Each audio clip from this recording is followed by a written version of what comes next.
You're going to get so many diseases from eating a person. The human body is hardwired against eating other humans. Doing so even consensually will cause a severe amount of psychological stress. Quit having fun! Hello, fellow basement dwellers, and in today's video, I will be talking about Twice Dead King. Now, Twice Dead King, by the way, I'm lumping the first book and second book together because, whatever. And so, this book is really cool because, by the way, I'm going to be giving a very quick not spoily version, and then I'll tell you when I get in the spoilers. So, I'll just be doing a general real quick.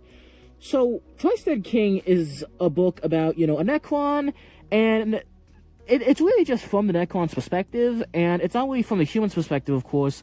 And that's very, very interesting, because I've seen, plenty of books, from the human perspective, but actually seeing one from the Necron perspective is really cool. And it's a really well-written book. There's a lot of twists, a lot of turns. I would recommend it. It is a very long book, though. If I remember rightly, both books are over 10 hours, so it's over 20 hours. I believe it's like 11 hours. I can't remember the exact amount, but very, very, very big, beefy boy right here. But I never really felt bored while listening to it. Although, to be fair, I've never really felt bored listening to any of the Black Library books. So, anyway, I like the book. It's pretty good. I've never actually... I haven't read too many, Xenos books, but I'm definitely going to be reading more of them, because this was a very good book. Okay, now I'm going to get into some spoiler territory here. So, I really like that, our main character, has so many encounters with flayed ones. Again, I've never really read a book with flayed ones in it, but unless, the flayed ones were horrific monsters. So, actually kind of being able to see it from, their perspective. And at first, it's not even really from their perspective. It's from, our main character's perspective. At one point, he's in a tomb world that's, he's a part of, a massive, Tomb World Empire that has reawakened, and he's pretty much in the boonies, pretty much. So he does rule a tomb, but it's in the boonies, he gets attacked by orcs, there's Necron, flayed ones there. After he defeats the orcs, he crashes out and, just beats up one of the flayed ones, so he has made contact with Kos a lot, and, eventually, though, he goes back to, the main, tomb world of his dynasty, finds out that his dad's, contract the flail curse, and commits some regicide, to hopefully save the tomb, does some good old-fashioned, plundering human gold, and, eventually the humans, come to his tomb world that's been very crippled from the regicide and whatnot, and, the flail curse, and they pretty much blow it up, and, our main character, now king, but, having some bad mental issues, not super, he's having a lot of mental issues, he's seeing things that aren't there, so a lot of his court are doubting him, but, he takes this massive fleet alongside this massive ship, and he flees, and it's very cool, because it had one of my favorite characters, this, very intelligent, sentient Necron Deathmark who was solving him, but was kind of just doing his own thing, and was a very useful servant, but the main character knew that he was going to betray him, and this guy, again, I am so bad with names, so I'm not going to butcher their names and, keep juggling their names, so I'm just going to be referring to them as, the main character, and, the Cyclops, the assassin guy. So the assassin guy is just so goofy on how petty and dickheady he is. He's a thief, he's a betrayal, he is so funny. I hope he gets his own book. If he has his own book, please leave the book name in the comments below. He was so funny. He's might be my favorite Necron character despite his limited screen time. Anyway, so Zoltix... Anyway, so our main character, engaged a bunch of naval battles. Eventually, he meets up with a old dynasty rival who is very disappointed to see that his dad fell to the coast and, actually kind of makes up with him. And, the old, dynasty rivals become friends, which is very interesting because I always thought, Necrons were so petty that they would never team up. Or not even team up, never just let go of their old grudges, but... this old, wise, guy who loved fighting his dad, the main character's dad, he gives him some advice. He helps him, repair his ship, the Acrops. And he takes kind of pity on him, seeing that he's a young king, he's doing his best, and his tomb will got, destroyed by the unclean, and how badly his tomb got affected by the curse. So, this guy takes pity on him before then leaving. And so the Aeclops, tries to get paired, but it's very damaged. This ship back against Prime could literally, fight gods, but some wounds you just can't heal from, even if you're a ship. And all in all, it's just such a good book, and it had some good twists here that I'll get into. So, for example, it turns out that the reason that... Also, one thing that I want to cover real quick that I thought was really goofy. There was this weapon that the Necrons had called the... what was it called again? It was called the... something like the Cyclonic Trebuchet. I don't know. Pretty much, it was called the Trebuchet something. Somewhat I can't remember than Trebuchet, and pretty much it could take asteroids and just propel them to enemy planets. So it was pretty much we have a Death Star at home. It was pretty much a Temu Death Star. You bought a planet destroying weapon from Temu, and it's able to take these massive asteroids and just fling them at planets. And yeah, it was really funny. It can fling them across the universe. So I do say it's a Temu Death Star or a Temu planetary destroying weapon, but being able to, just launch asteroids bigger than Texas, significantly bigger than Texas, across the planet reliably, that's a really, really powerful weapon. And so the Aeclops doesn't really have, the ability to...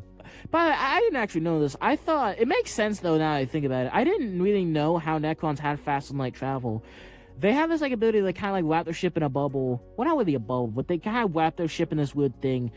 And they literally just, make the galaxy... Okay, so you know how in video games, most video games, you don't actually move the planet, the world just, moves around you? They can do that on a galaxy scale. So they can just make the entire galaxy move around them super, super fast. But the Aeclops, that ability's broken. So they then load the Aeclops, this massive ship, into the Trebuchet, and they have it launch it across the galaxy to get away from the humans.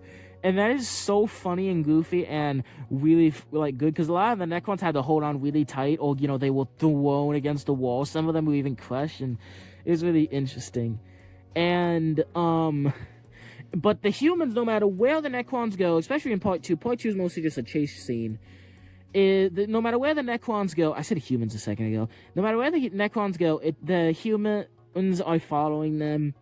And it turns out earlier when our main character got plated in gold, because, he was a king, the kings get plated in gold, that the gold that he stole from the humans earlier on had trace fragments of a living saint's bones in them, and so because of that, the psychics on the human ship were able to track them, and the humans wanted this holy relic back.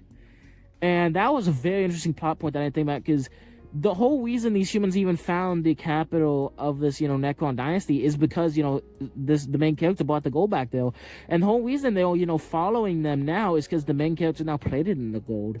And that was very interesting. And that was just something I was not expecting. But what I really wasn't expecting, the main twist of this, is that despite the fact that throughout all this book, our main character throughout the entire book had a flayed one friend who was mostly good, but he had the curse and he was trying to solve it. And eventually, he succumbs, of course, he starts feeding underneath the king's nose.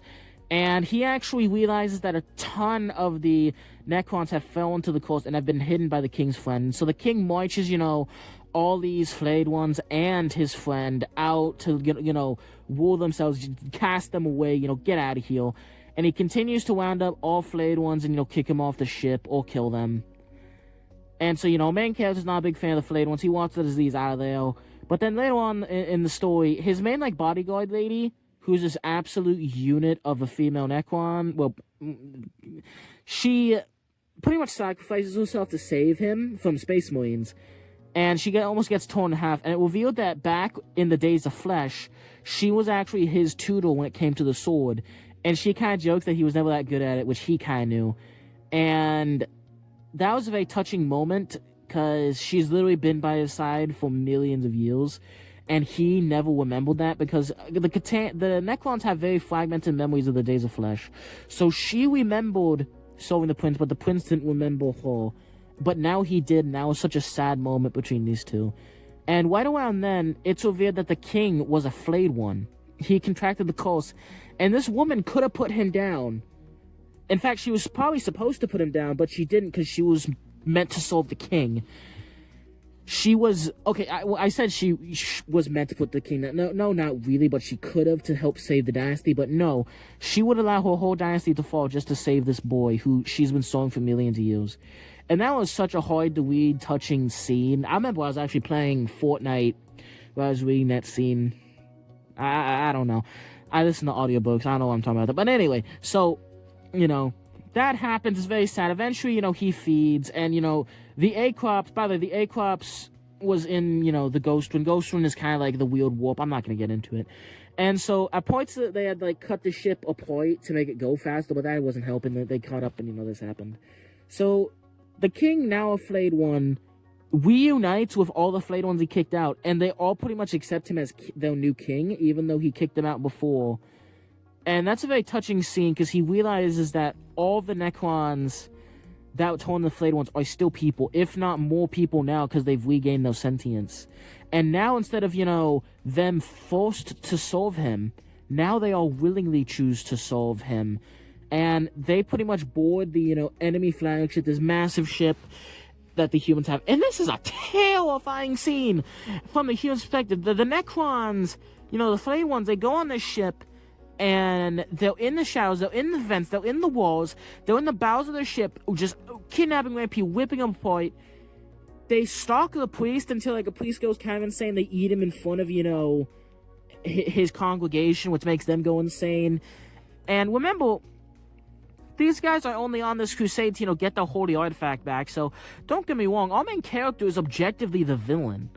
Because if he hadn't have stolen their gold, if he hadn't have stolen their gold, this wouldn't have happened. And now he's just on the ship, just whipping these people apart, controlling the flayed ones like a part of himself. He's no longer leading them as a king. He's leading them as himself. His subjects are now, as opposed to his subjects being his servants, his subjects are now a part of him. And it is terrifying on the ship, because they, attack the ship's power supply to where it's dark. The only part of the ship that, still, works, that's, sealed off, are the gun bays, which are too fortified to, get through, which they still are getting through. It's just going to take them a few days, as opposed to a couple hours. And these gun banks realize that, the entire ship, their friends, because these ships, these 40K ships are so massive that they have entire generations of people on them, multiple generations. Some of these ships have their own languages, cultures, customs, because these ships, some of these, human ships are miles long, and literally generation upon generation. My father sold them this gun, my grandpa sold them this gun, I sold them this gun, so it's insane. And so, Aztec will avenge because the ship is going down, they know that. They open fire on the Acrop, the very last point of Ithacus being dynasty. And earlier on, they dropped these massive, pyramids and these tombs from the ship in order to get speed. But they were able to, take these pyramids and, all the tombs and place them in front of the guns. So when the guns fire, they destroy the tombs but spare the ship. And that was a very, interesting thing. And it was very cool. And one thing that I really liked about this is, throughout the novel, we're hearing about the Flail King. And, our main character was like, Flail King's a myth, just to turn out that he's actually the Flail King. But the Flail King didn't exist, but now it exists, and he's the king. And one thing I think is very interesting, and that I love about the community, is I watch a lot of videos mentioning the Flail King, but they never mentioned who the Flail King was, or even that, it had a connection to Twisted King. So I thought, in Twisted King, I assumed it would end with, the main character meeting the Flail King.